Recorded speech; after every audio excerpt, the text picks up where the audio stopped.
up, y'all? This is Night Rider in traffic. How y'all doing? Welcome to my channel. Today we're going to talk about track days. So, for the record, I have never been to the track. I will admit that. No problem. I've never been to the track. But lately I have been, you know, going over the logistics of getting to a track and how much it's going to cost, this and that, how far away it is, time, everything. I've been researching what I need to research to get to the track. And it just dawned on me. I've always felt this way before. And I'm going to, one day, that's a Tesla, nice car. What?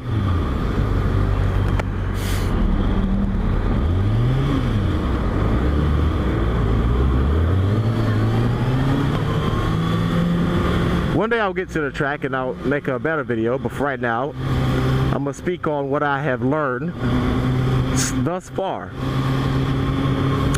And these are my thoughts about track days and track riders. There are a lot of people who tend to be snobbish, not all. There's nothing wrong with going to a track. That is awesome, to go to a track and hone your skills and ride as fast as you want in a safe manner. I have respect for those guys. The ones I don't have respect for are the snobs. You don't realize that there are a lot of people who don't have the resources or the time to get to a track. Now look, this is what I learned about a track. You have to have the proper gear for a track. The average rider on the street does not have track legal gear. And I'm going to go through a list of things that I remember. You have to have full gauntlet gloves. You have to have boots that cover your ankle. You have to have proper riding pants. I believe it has to be leather. Basically the riding pants with the knee pokes that you can... Dude, what are you doing?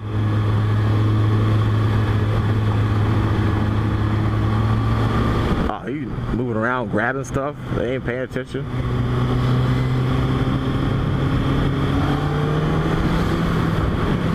But you have to have a full face helmet. It cannot be a modular. It cannot be a flip face. It has to be a one-piece helmet. You have to have a leather jacket. You have to change your fluids and mix it with a certain mixture of water or whatever, your coolant fluid. You have to cap off your when you purchase track time, which is not cheap. If you purchase track time, if it rains, if anything happens, you don't get a refund. If you're late, you don't get a refund.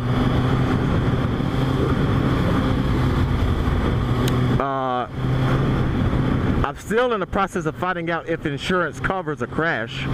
If your average insurance company will cover a crash at a track.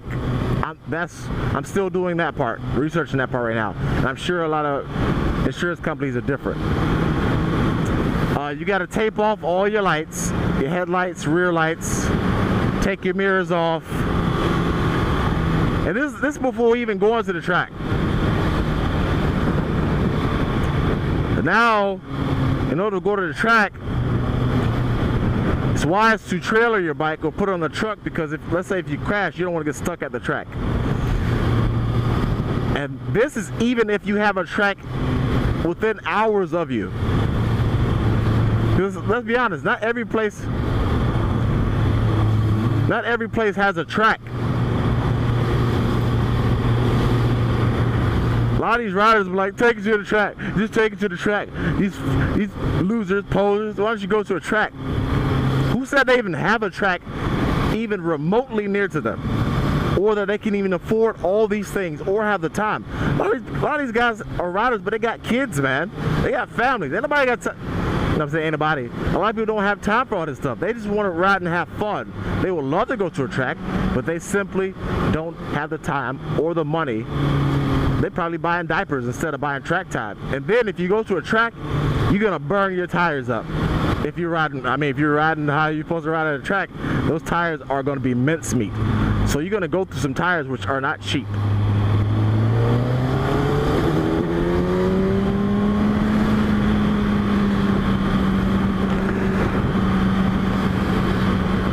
You're gonna go through some tires that are not cheap. So now you're increasing your maintenance for your bike. You know, some guys don't have that luxury. Some guys barely can afford having a bike in the first place, let alone doing all these extras. I would imagine most guys are like this.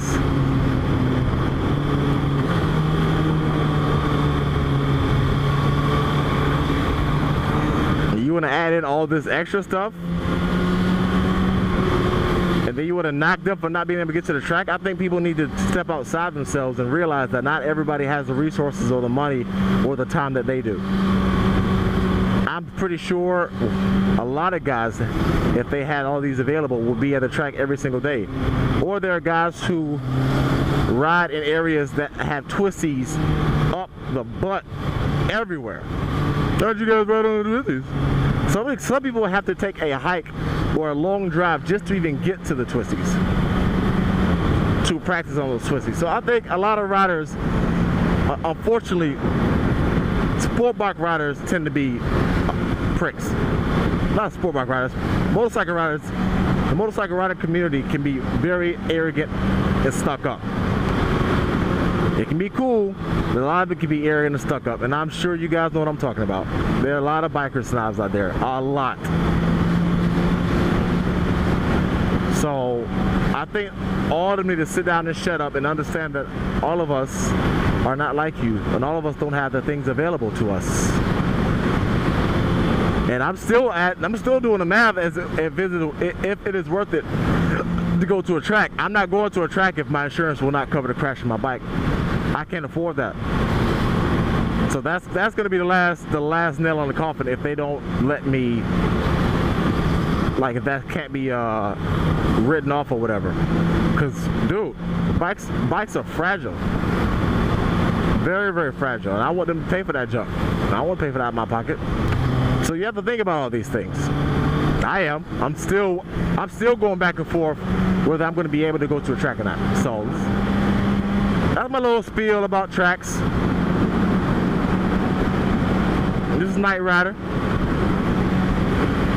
Y'all know me. I do my thing. I do what I do. I let do what I do, baby. This is. Oh.